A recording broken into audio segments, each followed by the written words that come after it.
Hello, everyone. It's Leslie, and you're listening to the interview with Leslie Heaney. This episode is my first podcast taping at a studio in Nashville with a terrific technician. I guess the lesson from this one is do not judge a book by its cover. I was walking into a space that looked like Buffalo Bill's basement, and inside it was a magical studio, had a section that he rents out on like Airbnb for bachelorette parties to do karaoke. It's got a recording studio, and then it's got this kind of 70s sort of section where I recorded this interview. You can see kind of the shag rug and an orange backdrop there. But it was a really, really fun afternoon. And most importantly, because I got to spend it with one of my favorite people on planet Earth, Alexis Traina. Alexis is a very old friend, and she also happens to be one of the most glamorous and talented and wonderful human beings, both inside and out. Talking to Alexis today, I wanted to interview her about this app that she founded called HiNOTE. She's the founder and CEO of it. It's a app that allows you to text, post, and share personalized notes, everything from birthday notes to thank you notes.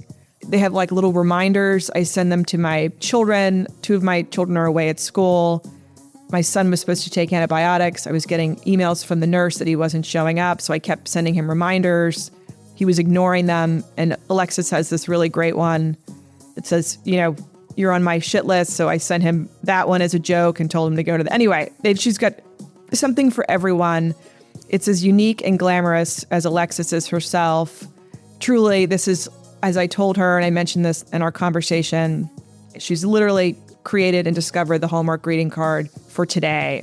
In this conversation, Alexis and I talk about her incredible and magical background and family, her inspiration for HiNOTE, and we talk sort of about what it's like, to take something from concept to reality, her life as an entrepreneur, and as a mom, also as a wine connoisseur, having worked at her family's vineyard, her life as the spouse of a former ambassador and her serving as a hostess there and a hostess in so many other capacities in her life. And, learning about this incredible journey of an entrepreneur, learning about taking something from a concept into reality, or just spending some time listening to one of the most fun, smart, glamorous, and terrific human beings.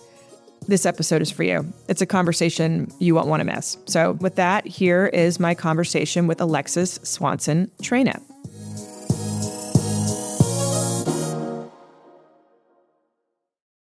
Alexis, I'm so happy to see you. I mean, you're going to be able to see her on some video clips, but she looks absolutely gorgeous with a stunning background. I'm in a new studio, Ryan's studio. Ryan, what is this studio called? He's coming in. What is it called? It's called The Hideout, and that is apropos because I am really in Ryan's basement here at The Hideout in a very cool new studio space in Nashville. Congrats. So thrilled and delighted to be with Alexis, who is a very dear and very old friend, who's created the most incredible, really, it's the Hallmark, it's the modern Hallmark, what you've done. You are the modern Leslie. version of Hallmark greeting cards, and I can't wait to see what happens next. But I think before we talk about HiNOTE, I think it'd be really interesting for listeners to sort of get an understanding of your background and what kind of brought you to creating HiNOTE. So let's take it from the top. Tell me a little bit about yourself. Where did you grow up? And a little bit about your incredible and wonderful family. I love that, Les. Thank you so much. Just so you know, I rearranged my whole house for you. I wanted to find the perfect wall. I turned on the Zoom filter, make myself look as good as possible. You look great. And I didn't know about the Zoom filter, which apparently I didn't know about it. Nobody should be on Zoom without putting on the face filter. I mean, that's just a no. I don't know if Ryan's done that yet. I think I'm just, at this point, I've put enough bad video of myself out there on the internet. I'm actually saving it so I can submit it to a plastic surgeon for a consult. But you, my friend, look perfect. Oh my God, love. Thank you for the filter tip. Well, I'm just so pleased. It's like we've been friends so long. We've seen every version, 1.0. We've seen 2, 3, and 4. It's kind of amazing. I mean, I think that's what's so special in life as we get older, is just to kind of see all the different iterations of life and kind of where do we start? What was high school? What was college? All those treacherous years. And we're still standing, Les. I know, but I mean, you like a fine wine. I mean, no pun intended, considering your background, but you like a fine wine. I love you. So tell us, give us Swanson Traina story. I was raised in Southwest Florida in a time where living in Southwest Florida was like the Wild West. I was an only child for a long time. And in those years, my parents moved to Naples, which was almost kind of like a small Italian fishing village run by widows, like elderly ladies who were my afternoon friends and playmates. And I treasured these women and probably learned all the secrets of life through them. I would strategically know who to visit on Tuesdays and Thursdays and which chocolates were being served. And I think that, it's like in those moments, you kind of, if you're curious and you listen, you learn all the secrets of life, of men, of cards, of chatter, of gossip. And I just kind of always was very much a child who loved older people.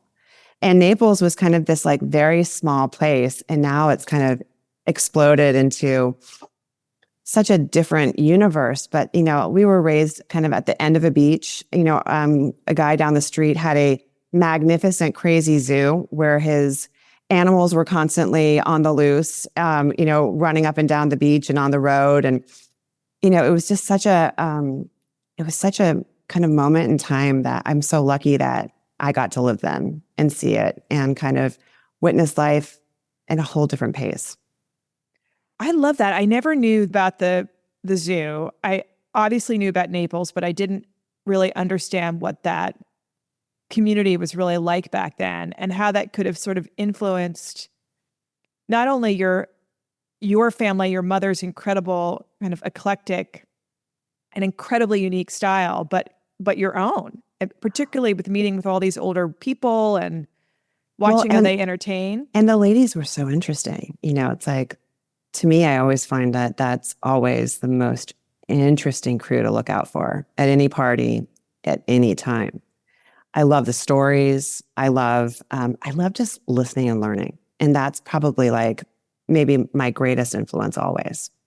These women, these kind of extraordinary women who knew how to live, who had seen so much. I love the idea too of a widow colony. I have talked to some of my nearest and dearest about doing like a Golden Girl revamp. I mean, this is the weirdest thing. Golden Girls was so spot on. There were never any men. Like there were like the husbands either had died, vanished. I don't know, but there were never men in the community. So it was always these elderly ladies of many colored hair. I love that. And small dogs. I kind of want to bring that back. I don't know where I would set up shop, but the concept of it is very appealing to me. So then your parents decide to move to California, right? So before that happened, what was really interesting was my mom and dad had me, obviously. We lived together in Florida. And then my parents got divorced. And then, interestingly enough, within a year, got remarried. And that was just such a crazy set of circumstances. Because, as a child, that's like, divorce feels pretty terminal. And then to kind of within, 12 to 16 months, or it was pretty quick, get back together and then immediately have another child, a love child, Veronica, and then a second child right afterwards was such an incredible whiplash. So it kind of set this spot for me where it was like, if anyone told me no, I'd be like, I don't know. I'm not sure about that. Like, no never meant no. Like, I just didn't see it. I didn't witness it that way. So I always saw the possibility. You never, was it just sort of like having seen something that you thought was final and then finding out that it wasn't in fact final? Meaning from the divorce? It was just like, no didn't really ever mean that. It always had the possibility. I think what was so interesting about them was that they, set such an interesting example for me. Like, nothing has to be terminal. Nothing has to be final. You moved to London for... They did. A bit. Okay. Oh, I you kind were of in boarding school then, maybe. I was in boarding school. They kind of Okay. shuffled a bit, but quickly found California. They moved to California right when I went to boarding school. And my dad had been in cable television and radio. And, he'd always had this like deep desire to go into the wine business. He went to Stanford. He loved just this whole kind of romantic world of Napa, California wine. And so one day kind of just announced like, hey, I'm thinking about we might be doing something radically different. And that was kind of an extraordinary experience to kind of find yourself in a whole kind of another part of the country. And as far as I was concerned, that area was like Falcon Crust all day. I was like, yeah, we're going to find Lorenzo Lamas. And it's a yes for me. That's so amazing. It's such an interesting. So you're a teenager, right? They're out there. They're getting this vineyard set up, right? And you're watching them not only pursue this dream of theirs, which, as you said, is a great lesson, I think, for your children, right? To see you pursuing your passion, no matter what it is. And in this case, it's very exciting and kind of glamorous and in a great location. And then were you sort of watching how they were entertaining and bringing people together during your teenage years? And then you eventually went to go work with them at the vineyard for a time. Yeah. I mean, I think what was so interesting about my parents were they had kind of two mantras. One was, it was like they were super people who cared deeply. Are you following your passion? Are you following your passion? And so people ask me all the time, like, what was it like kind of you, Veronica and Claiborne, like, what was it like in your household? What were your parents up to? And my parents just cared about, are you following your passion? And if so, that's great. But like, what do you have to contribute at the table? You're showing up as a teenager. You're showing up in life. You're not just here to take up space. And I love that mentality. They weren't like super, helicopter parents. They just wanted to know that you were committed to following a reason, a purpose for being here and contributing. So I love that that was a super space for them. And then the other thing that was very fundamental in our family was, entertaining all the time, entertaining anybody and everybody. And then kind of when we went into the wine business, that just became like an extended arm of it all. Well, and also just the way that you all bring people together. And I mean, the tablescapes are really, in fact, Elizabeth should do a book on her tablescapes. It's her true love language. It really is. And it has trickled down to her daughters. It was amazing kind of being raised by a mother who was, her mother was Cuban. So I was really raised in a Latin household. We were. And our mother is basically like, an everyday I Love Lucy. Like it was just a segment that was rolling all the time. And so what was kind of just amazing was like the cast of characters that would show up. You kind of never knew. It was high, it was low, it was mixed. There was always kind of like a consistent food program that just was yum. It wasn't like over the top. It was just yum. But her tablescapes were kind of, before this whole kind of crazy Mrs. Alice and all these other people who are really amazing with tablescapes, that was really how she expressed herself in such a deep way. It was so her art. And I just kind of loved it. And we saw it all the time. But, with that came like heavy elbow grease. Like it'd be like, you're going to help us set up. You're going to be washing the dishes. We were all like, oh, shit.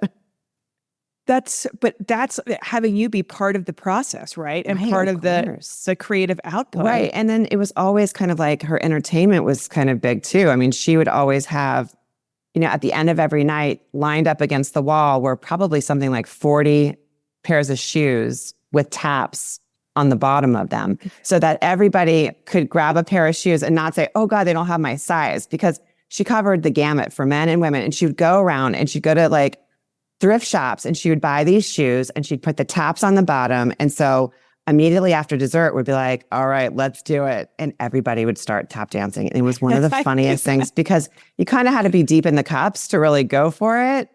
And God, did they go for it. See, I forgot about the tap dancing. There's this. Oh my God, the tap dancing.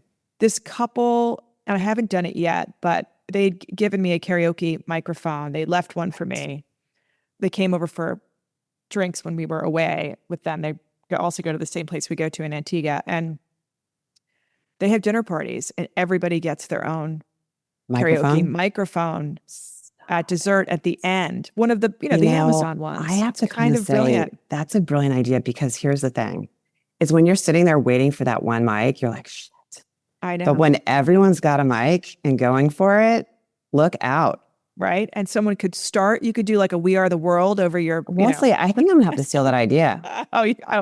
We'll talk about it offline. So hear you, and then you start getting involved actually, right, in the marketing and the building of Swanson Vineyards.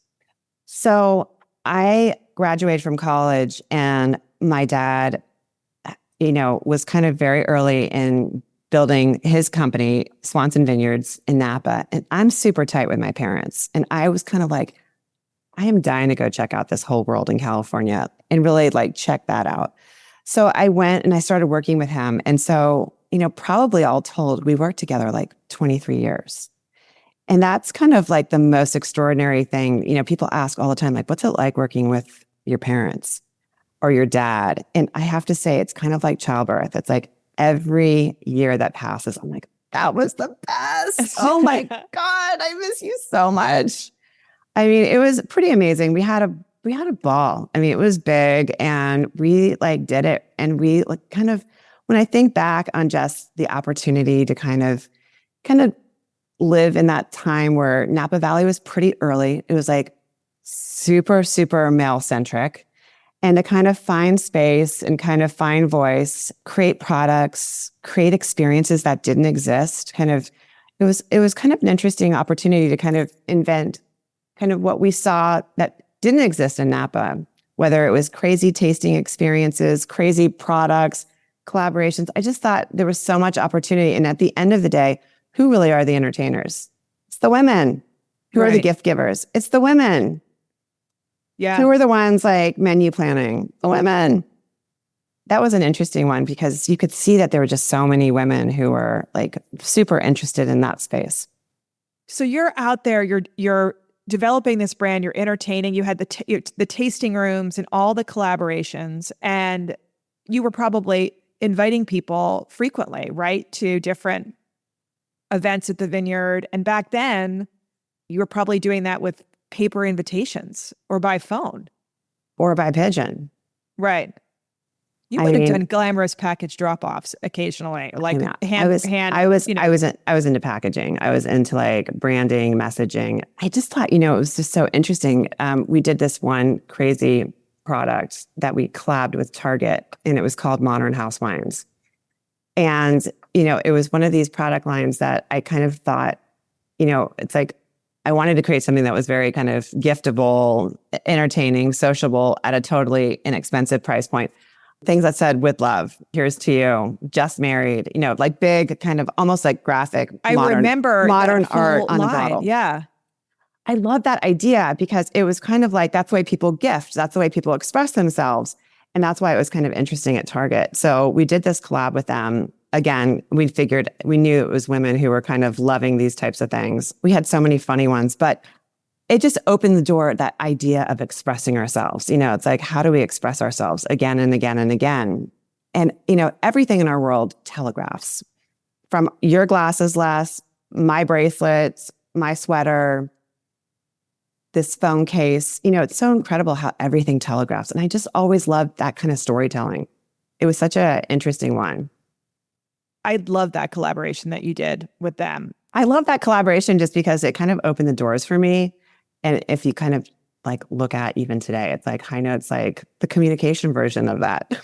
Yeah, well, exactly. Because it's tapping into that, you wanting things to have that personal touch, right? And to have things be personal and thoughtful and special, right? So you had this incredible life experience, right? As a child and then as an adult, bringing people together. And you've also had the experience of being the spouse of an ambassador and the entertaining that goes along with that, which is totally different. Also, I'm sure has to be, as thoughtful and personal, but probably a bit more formal. I mean, I think that when you're in a situation where you're representing your country, it's so fascinating because every touch point matters, right? From the outreach to the hello, to the thank you, to you're invited, to, any of those moments, confirming, just all those pieces matter until the moment they open the door and the time they had in the menu and the friendships made. So it was interesting for us to kind of be into that space, and entertaining and communication was just such a central piece of how we represent the United States. And there's a real protocol to that. You can't sort of go off piece there. You have to. Yeah, exactly. And I think that was like a super aha for me. It's like I remember being abroad and, wanting to kind of reach out. I understood like writing something by snail mail, like, did it land? Did it get there? Are they traveling? Is it 2 weeks late? The moment's passed. Email just felt kind of just electronic and bland. And then, of course, it's like texting was kind of always preferred. And in that case out there, abroad, WhatsApp. But it's always like blue and gray text bubbles. Really? Is that it? Emojis, bitmojis. It's like I didn't have access to be able to communicate, as I'd like to, with kind of, with polish and personality, and, kind of change what I wanted to say in the moment. So was that the moment for you where you started thinking about? I was thinking about it. I was just thinking, my God, it's like in this world of so much personalization, so much customization, so much sizzle, how are we still like communicating in blue and gray text bubbles? Yeah. And then it really accelerated for me during COVID, because here we were like tethered to our phones 24/7, unable to leave our homes, like an explosion of texting. And yet, it's like blue and gray text bubbles. Right. You couldn't make it creative. You couldn't make it interesting. You couldn't make it personal. It was that type of thing. It's like you wanted to kind of reach out and touch someone kind of when touch was forbidden. Little things like happy birthday, thinking of you, you'll be okay. I miss you. I love you. Like, so did you have a one moment, or was this a build? I remember you telling me about the idea. Well, I don't know if it was 3 or 4 years ago. And I like, that is the most brilliant idea I've ever heard. This is incredible. This is going to be huge. I just thought to myself, like, I can't believe in this kind of crazy modern moment that we don't have one kind of definitive source digitally on our phone where all that kind of crazy communication that we grew up with, that was available to everybody, lived. Everything from stationery to, holiday greetings, to birthday wishes, to thank yous, to funny shit, to checking in, to get better. It's like all that stuff. It's like, it didn't make sense that we were in this mobile world and yet didn't have any access or tools to be able to have that. So you have the idea, it kind of built over time. It wasn't sort of one day, right? You had this idea, you're kind of thinking about it. A lot of people have ideas.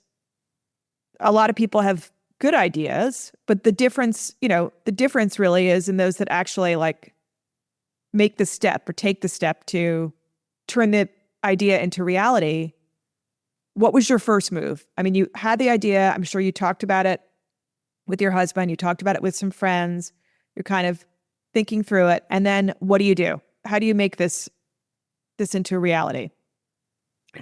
I mean, I think that's the really interesting question in life because, especially for us as women, like we said, there's so many acts in our lives. And it was kind of one of those things where I knew I had like super chops to be able to kind of bring together, a whole kind of world of modern communication. I knew I had all that, but the learning curve is always a scary piece in life. So it's like, you kind of are like, I've got this, but holy shit, how am I going to do that?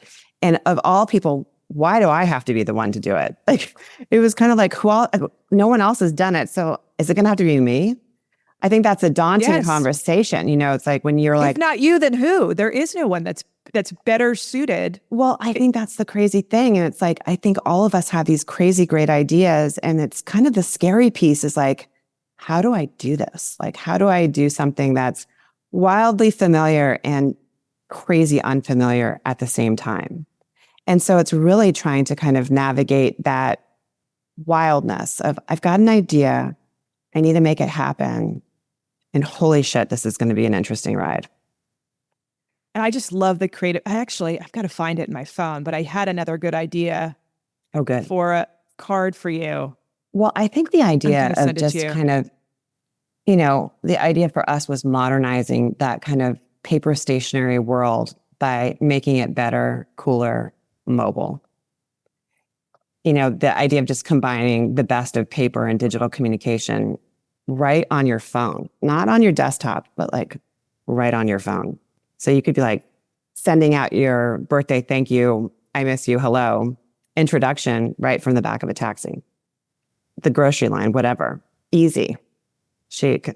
So easy, but chic and personal. And when you receive one, it's the excitement of receiving something in the mail, like that someone took the time to personalize it and send it to you with you in mind, right? With your... Yeah, that's right. I mean, I think that's what's really interesting.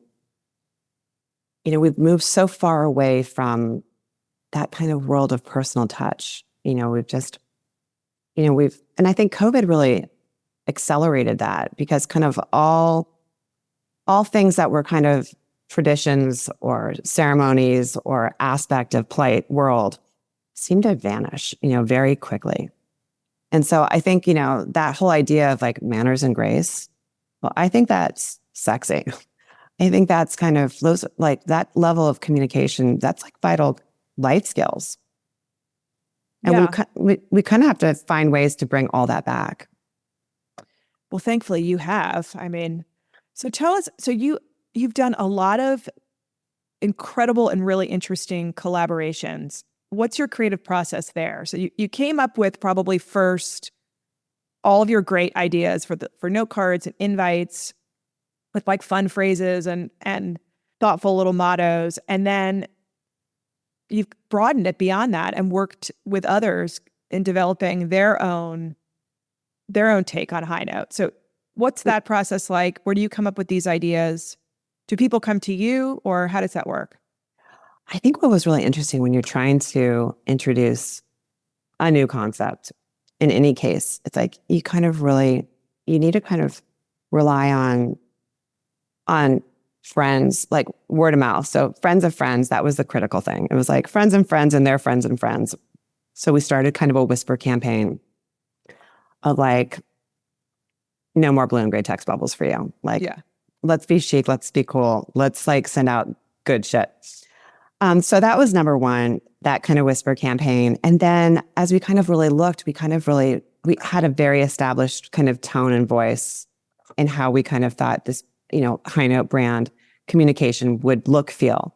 But then we started to kind of partner with a lot of our collective friends, yours and mine, who were kind of doing really interesting things, had really fascinating audiences, and who were kind of like authorities. And so we reached out to everyone from kind of like the Emily Post Institute, and we did a collab with them on like polished texting, like 10 to 12 really polished notes that were like professional and correct and like elegant. Or we reached out to the Sex with Emily podcast to create a whole capsule of like good sexting notes. Yes. Just enough that, it was like you felt really like confident in kind of what you were sending out. We've done, Plum Sykes and her book, Wives Like Us, and we did a whole capsule of the characters in that book. And we partnered with Erin Lauder. We've done with like a lot of these incredible women who have an incredible point of view and aesthetic. And so we introduced to their audiences, all these different capsules that were amazing for us to kind of learn with their audiences, kind of almost as our focus group. So we kept kind of building and learning and refining kind of what this audience was. And at the end of the day, I think what's so obvious and so kind of important, it's like, who's this natural audience? It's women. It's like women are the ones who are the natural communicators. Connection and communication are their love language. And so we really quickly understood who we were working for, who we were delighting, who we were trying to kind of go after and provide them with, all the pieces of communication for their multifaceted life. But the thing is too, that's so great, is that in doing all those collaborations and in you just being who you are and being very multifaceted, you're providing something for everyone. Meaning like anybody who wants to use HiNOTE can find something that reflects their style, their sensibility, and send something that's special and personal, but also kind of reflects their own take, right? Because you've done like Love Shack Fancy, I think, and Love Shack Fancy is so different than Ken Folk, or Aaron Lauder is different than Joe Cartman. Yeah. I think that's the really amazing thing as you kind of are, building community, and there's a delight factor, so it's like we're always kind of looking at the surprise. Like, I think we've talked about it, but we did this crazy, awesome election capsule, and we wanted to create like just awesome communication around the election, like funny memes, like door knocking notes, rally the troops, all this kind of stuff that just didn't exist. You'd have to kind of cobble all this stuff all over the place, like go on Twitter and take that photo and, go into Photoshop or Adobe, and good luck if you have the skills.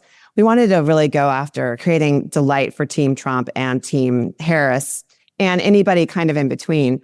But like we jumped in with I am a voter. That was great for us to be able to kind of create like election tools, all about voter registration and all these different types of things. So I think always being able to provide kind of the unexpected kind of communication needs is cool for us. And it's relevant and timely, right? I mean, at the speed of culture, that's the whole point. It's like, that's one of the things I think that was so fascinating when I look carefully at the stationary world. That was our expressive vehicle for centuries, right? But I think that they kind of failed to jump to digital, and they kind of were unwilling to kind of become relevant or meet their audience where they wanted to be met. And I think that cultural relevance is such an important piece of modern life.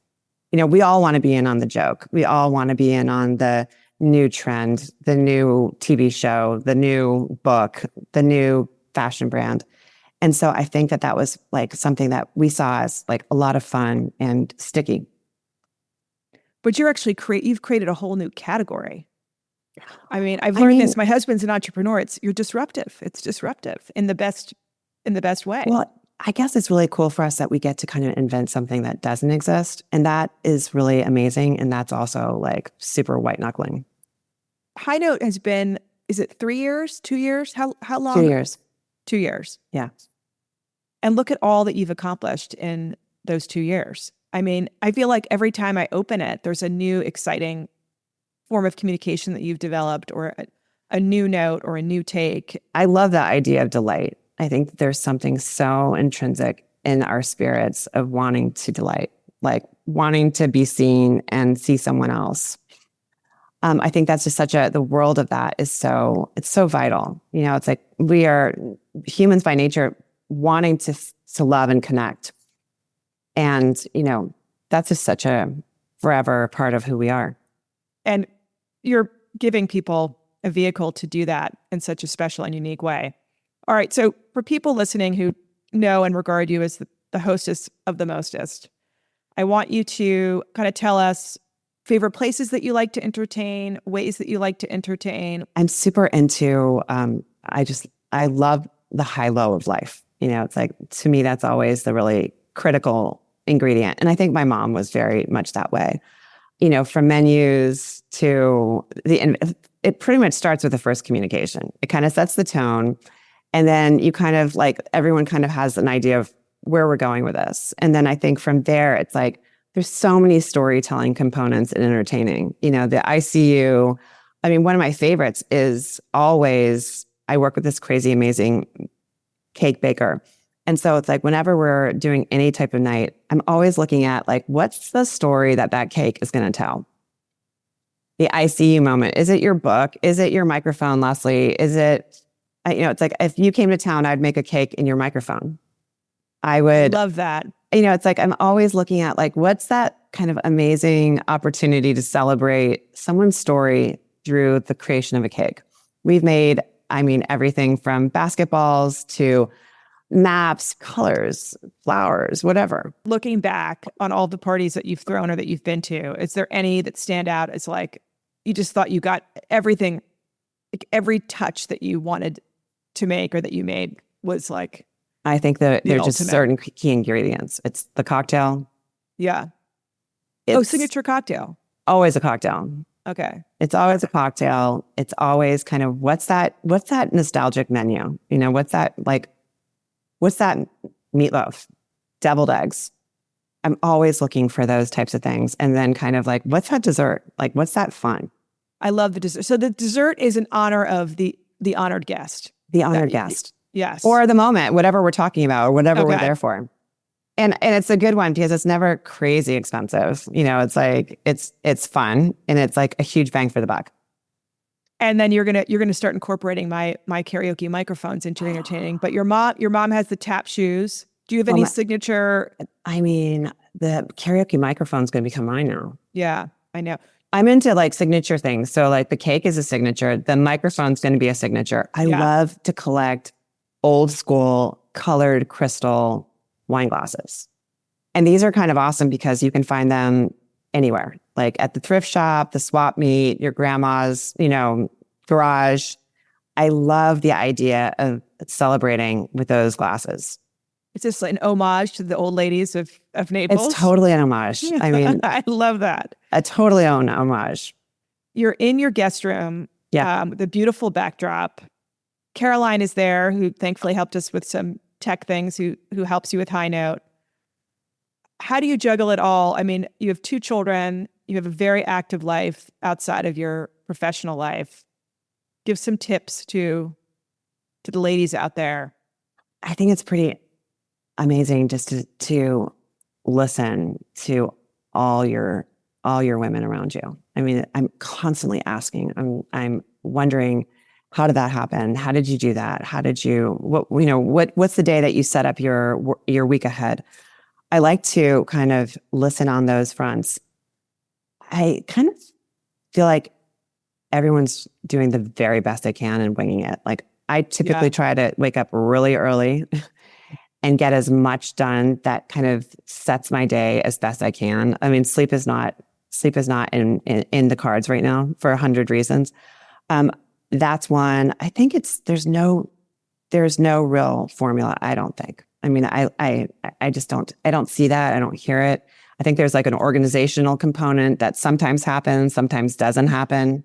I think the other thing that's tricky is like, navigating all these school emails on top of your personal emails and your work emails. That becomes a really interesting piece, trying to keep track of who, what, and where. How about portals? I mean, if someone has portals. to makes me log onto another portal, I am... Portals. By the way, there's something there. There has to be like some company there that we can call like the whole portal or all portal or something, because there's too many portals. There's too many portals. There's too many emails. I think what's really interesting, going back, I was saying to you earlier, like, our customer base is like heavily like 90% women. But the one thing that I really find in all these conversations is they want it idiot proof. They don't want it complicated. And that's the thing that's so tricky. All these portals are complicated.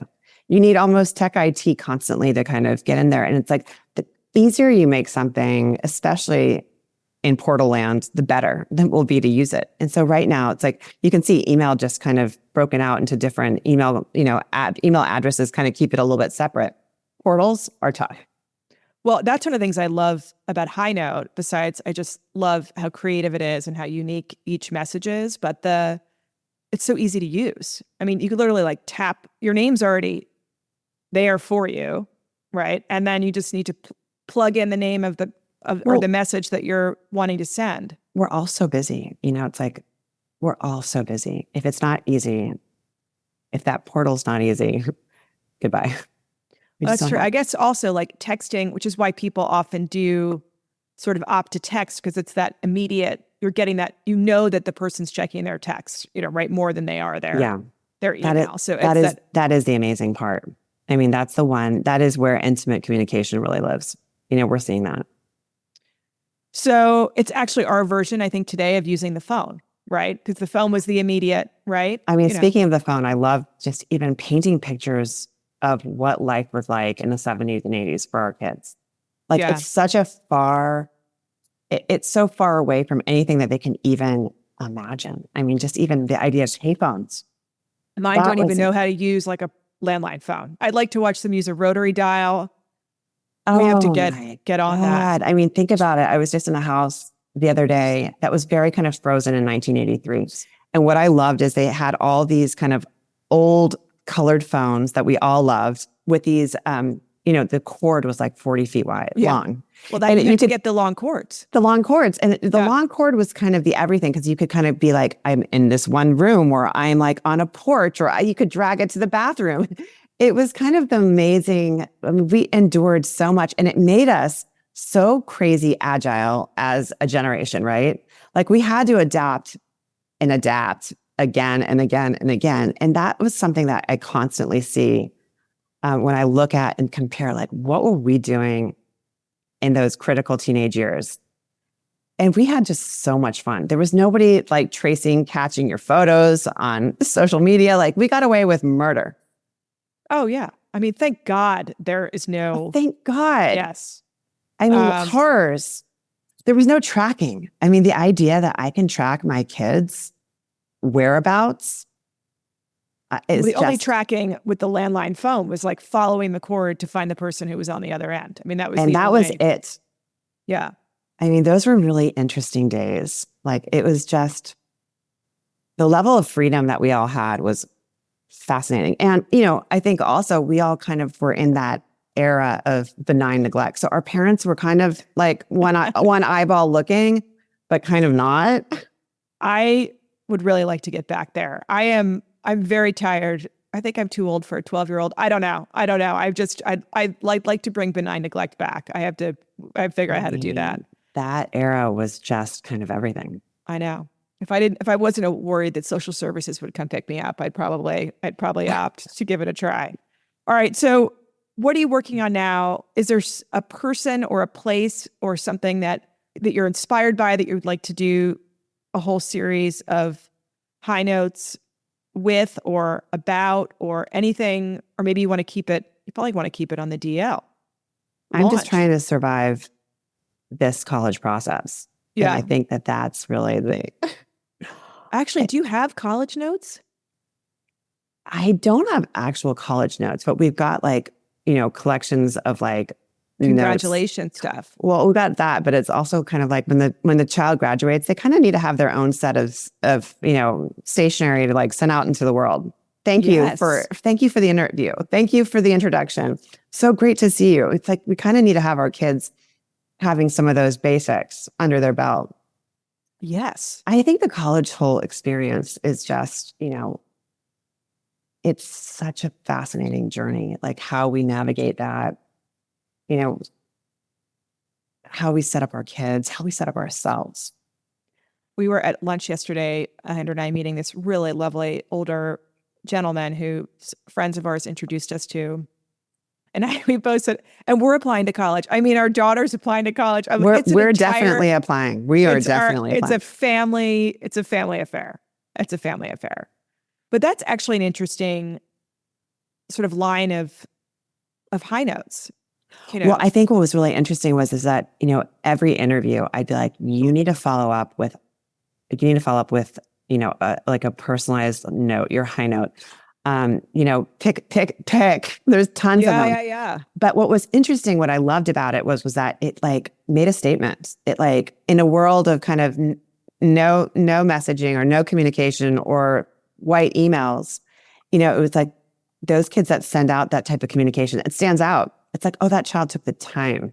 Yeah. That child really cared.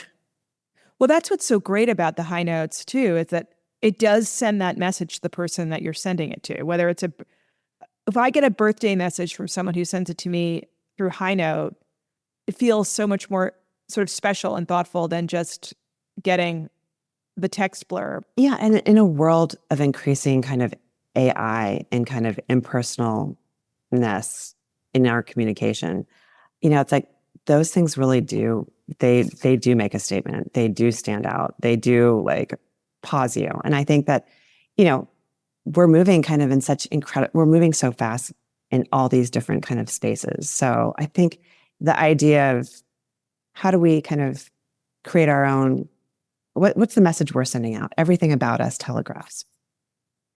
Right. And finding that unique style and that unique space within HiNOTE to really send a little bit of you, right, to the person that you're sending the birthday message to or the thank you to.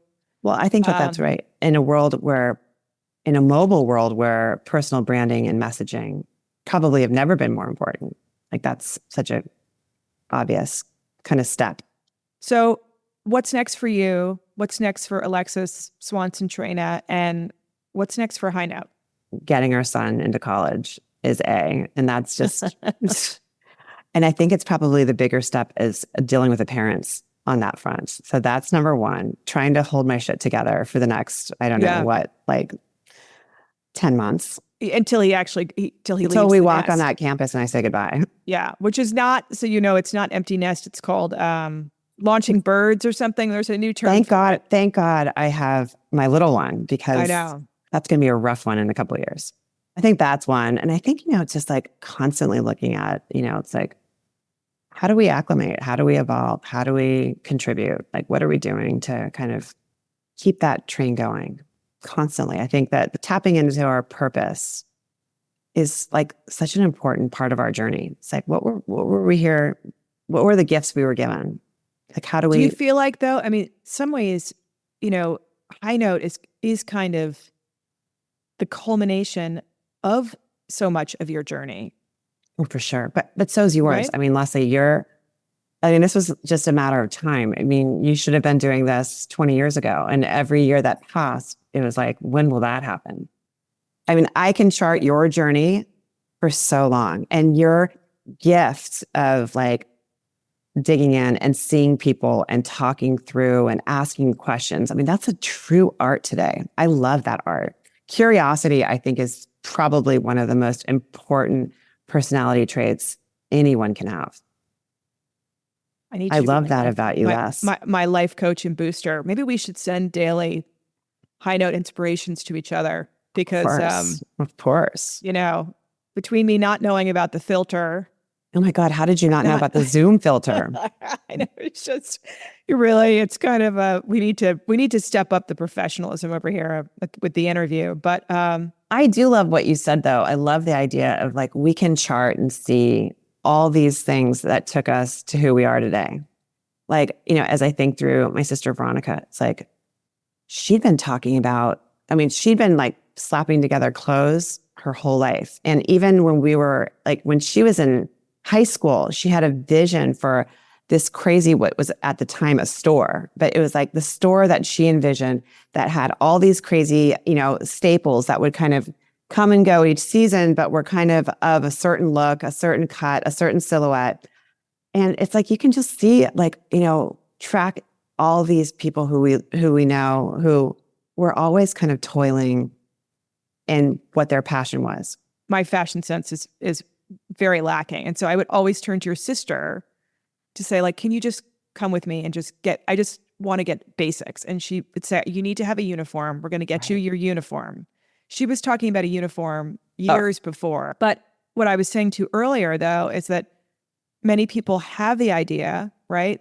They have the idea, or they kind of feel or sense within themselves a kind of an interest in something, or something they think that they might be good at, or something that they are interested in pursuing. But there's a difference between having the idea and taking the step. And you took the step, and you've created something, that's not only disruptive, but is just so special and meaningful, and has really enhanced communication for people in so many ways. I mean, it's really a tremendous contribution. Oh, bless. It's Thank true. God. It's true. I love you dearly. I don't want to keep you, because I mean, this is like the longest interview that we couldn't kick off because of some tech difficulties. But we got it, Ryan. We got it. Ryan, thank you You're so amazing. much. Well, hey, welcome to your new life in Nashville. It's a big move. It's a big move. When you were talking about your parents, it's a big move, moving to California, I was thinking to myself, I wonder how our kids will look back on the Nashville chapter after taking them out of New York City to do the Hudson Valley chapter. A lot of chapters. I think what's really interesting in those kind of tricky chapters is we look back and it was the greatest move of our life.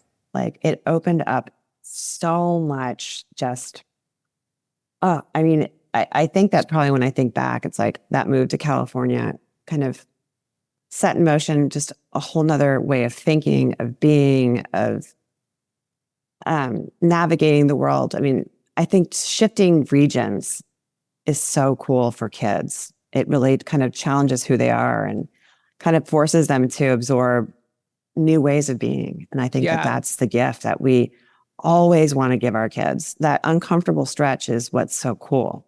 My daily parenting coaching for our 12-year-old is that, I know it's a challenge and it's difficult, but that's when you're growing. That's when you're taking yourself, a little bit further, and you can't grow and you can't become a better version of yourself without having those kind of challenges. He doesn't see that right now, but hopefully he will looking back on, moving in middle school. But anyway, it's an exciting time, and it's an extremely exciting time for you and for HiNOTE. And thank you so much. Leslie, I'm so delighted to be on this with you. I'm so proud of you. Oh, you really dove in and saw this vision. And we've all seen this vision for so long, but it was amazing to see you do it. That takes a lot of courage and a lot of bravery. And I love how you tackled it. You just, again, it's like one foot in front of the other, spreading word. Without a filter. Literally a filter. I got to get my filter game going. All right. I love you. Love you, dear. Thank you. Thank you for having me. I'm so happy to see you. This brings us to the end of this episode of The Interview. A huge thank you again to Alexis Swanson Traina for joining. I enjoyed every minute of our conversation, and I hope all of you listeners did too. If you did enjoy this episode, please rate and review us on Apple Podcasts or Spotify or wherever you get your podcasts. And I hope you'll also follow us on Instagram at The Interview with Leslie. I release a new episode every Wednesday. And until then, this is Leslie HiNOTE, and thank you for joining The Interview.